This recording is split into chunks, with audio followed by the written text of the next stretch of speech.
Hello friends, welcome back to cinema secrets review channel. இன்றைக்கி நம்ம சேனலில் நான் எந்த படத்தை விமர்சனம் பண்ண போகிறேன் அப்படின்னு பார்த்தீங்கன்னா, கிறிஸ்டோஃபர் மெக்யூரி அவர்களின் இயக்கத்தில் டாம் க்ரூஸ் மற்றும் சைமன் பெக் அவர்களின் நடிப்பில் வெளிவந்த ஒரு ஸ்பை த்ரில்லர் படம் தான் மிஷன் இம்பாசிபிள் 8 ஃபைனல் ரெக்கார்டிங் அப்படின்ற ஒரு படம். இந்த படம் சமீபத்தில் வெளியாகி இதுதான்ப்பா மிஷன் இம்பாசிபிளோட கடைசி பார்ட்டு, இதுக்கப்புறம் மிஷன் இம்பாசிபிள் அப்படின்ற ஒரு சீரீஸே இருக்காது அப்படின்ற மாதிரி சொல்லி ஒரு மிகப்பெரிய ஒரு எதிர்பார்ப்பை கிரியேட் பண்ணுவாங்கன்னு பார்த்தா இந்த படம் வந்ததும் தெரியல போனதும் தெரியலங்க அப்படின்ற மாதிரி தான் இருந்தது. நானே என்னோட நண்பர்கள் ஒரு சில பேர் ஏப்பா ட்ரைலர் ரிலீஸ் ஆகிடுச்சுப்பா மிஷன் இம்பாசிபிள் அப்படின்னு சொல்லி தான் ட்ரைலர் பார்த்தேன், ஏப்பா படம் ரிலீஸ் ஆகிடுச்சுப்பா அப்படின்னு சொல்லி தான் இந்த படத்தை போய் திரையரங்களை பார்த்தேன். ஸோ இந்த படம் அந்த அளவுக்கு ஒர்த்தா இல்லையா அப்படின்றத பற்றி நீ இந்த வீடியோவில் பேசுவோம். அதாவது இந்த படத்தோட கதை எப்படி ஆரம்பிக்குது அப்படின்னு பார்த்தீங்கன்னா, இந்த கதை வந்து கிட்டத்தட்ட ஒரு 30 வருஷத்துக்கு முன்னாடியே ஆரம்பித்த ஒரு கதை தான். ஸோ அதோட தொடர்ச்சி தான் இந்த மிஷன் இம்பாசிபிள் ஃபைனல் ரெக்கார்டிங். அதாவது ஃபர்ஸ்ட் பார்ட்டில் நம்ம டாம் க்ரூஸ் என்ன பண்ணார், அதுக்கப்புறம் மிஷன் இம்பாசிபிள் 3ல் அவர் ஒரு விஷயத்தை திருடுவார். இதுக்கப்புறம் ஃபைனலாக இந்த பார்ட்டில் என்ன பண்ணுறாங்க அப்படின்னு பார்த்தீங்கன்னா, போன பார்ட்டில் சொல்லியிருப்பாங்க பார்த்தீங்களா, அதாவது இந்த என்டைட்டி அப்படின்ற ஒரு ஆர்டிஃபிஷியல் இன்டெலிஜென்ஸ் தான் இந்த உலகத்தையே கண்ட்ரோல் பண்ண போகுது. ஸோ நீங்கள் எதிர்க்க போகிற வில்லன் உங்கள் கண்ணுக்கு தெரியாத ஒரு டெக்னாலஜி தான் வில்லன் அப்படின்றத போன பாட்டிலே அவங்க சொல்லியிருப்பாங்க. ஸோ அந்த வில்லனை எப்படி அழிக்க போகிறாங்க அப்படின்றது தான் இந்த பாட்டில் நடக்கக்கூடிய கதை. இதுக்கு வந்து பேருக்குன்னா இந்த என்டைட்டியை வந்து ஹேண்டில் பண்ணுறதுக்கு, இதை கண்ட்ரோல் பண்ணுறதுக்கு கேப்ரியல் அப்படின்ற ஒரு வில்லனை கொண்டு வராங்க. அவன் ஏற்கனவே இதுக்கு முந்தின பாட்டில் வந்த ஒரு ஆள் தான். ஸோ இந்த ஆள் என்ன பண்ண போகிறான் அப்படின்னு பார்த்தீங்கன்னா, ஒரு டிவைஸ் ஒன்று இருக்குங்க. இந்த டிவைஸ் வந்து எடுத்துக்கிட்டு அந்த டிவைஸை வச்சு நீங்கள் என்டைட்டியே நீங்கள் கண்ட்ரோல் பண்ணலாம், அதாவது அந்த ஆர்டிஃபிஷியல் இன்டெலிஜென்ஸை நீங்கள் கண்ட்ரோல் பண்ணலாம்னு சொல்லி ஒரு டிவைஸை வந்து இந்த கேப்ரியல் நம்ம டாம் க்ரூஸ் கிட்ட வந்து திருடின்னு போயிடுறாரு.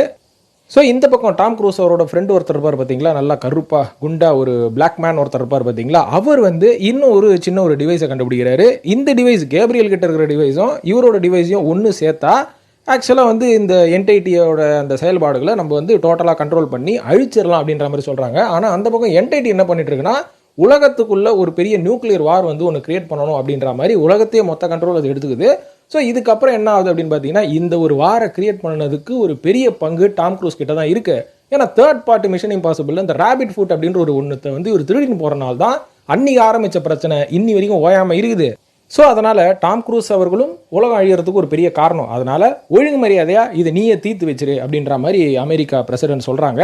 அதுக்கேற்ற மாதிரி இவரும் பார்த்தீங்கன்னா, எனக்கு கரெக்டாக ஒரு 72 மணி நேரம் கொடுங்க, அதுக்குள்ளே நான் இந்த பிரச்சனையை நான் முடிச்சிடுறேன். அப்படி முடிய முடியலைன்னா எல்லா நாடுகளும் இந்த என்டைட்டி கண்ட்ரோலில் போயிட்டு அது அவங்ககிட்ட இருக்கிற நியூக்ளியர் வெப்பனை வச்சு உலகத்தை மாற்றி மாற்றி அடிச்சு உலகமே அழிஞ்சு போயிடும் அப்படின்ற மாதிரி சொல்கிறாங்க.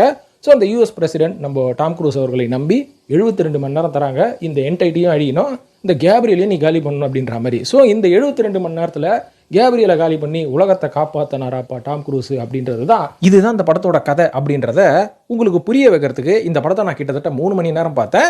இதுவே முழு கதையான்னு கேட்டிங்கன்னா இல்லை, நான் சொன்னது வந்து ஒரு 10% தான், மீதி எல்லாம் நீங்கள் படத்தை பார்த்து தெரிஞ்சுக்கோங்க. ஆனால் இந்த படத்தோட இந்த 10% கதை சொல்கிறதுக்கே இவங்க கிட்டத்தட்ட 1.5 மணி நேரம் எடுத்துக்கிட்டாங்க. ஃபர்ஸ்ட் ஆஃப் ஃபுல்லாக பார்த்தீங்கன்னா பேசுகிறானுங்க பேசிக்கிட்டே இருக்கிறானுங்க. இந்த மிஷன் இம்பாசிபிள் சீரீஸை தொடர்ந்து பார்க்குறவங்களுக்கு இவன் என்ன சொல்ல வரான் என்ன பண்ண போகிறான் அப்படின்றது ஓரளவு புரிஞ்சு போயிடும். ஆனால் டாம் க்ரூஸ் படமாச்சே, இவர் பைக்கில் இருந்து தாவார், ஏரோப்ளைனை பிடிச்சிட்டு தொங்கிட்டு போவார், புர்ஜ் கலிஃபால மேலே தொங்கிட்டு இருப்பார், இந்த மாதிரி ஏதாவது ஸ்டண்ட்டு பண்ணுவாருன்னு சொல்லி நம்பி இவரோட படத்தை ஸ்டண்ட்டுக்காகவும் ஸ்பெஷல் எஃபெக்ட்ஸுக்காகவும் பார்க்க வந்தவங்களுக்கு ஃபர்ஸ்ட் ஆஃப் ஃபுல்லாகவே ஒரு மிகப்பெரிய ஏமாற்றம் அப்படின்ற மாதிரி தான் சொல்லுவேன். ஏன்னா ஃபர்ஸ்ட் ஆஃப் ஃபுல்லாக இவங்க பேசியே கொண்டுட்டானுங்க. ஸோ அதை வந்து மைண்டில் வச்சுட்டு கொஞ்சம் எடுத்துருக்கணும். செகண்ட் ஹாஃபில் அதாவது இன்டர்வலுக்கு முன்னாடி ஒரு சின்ன ஃபைட் சீன் வந்து கடலுக்கு அடியில் ஒரு சப்மெரின் கூட இவங்க வச்சிருக்கிறாங்க.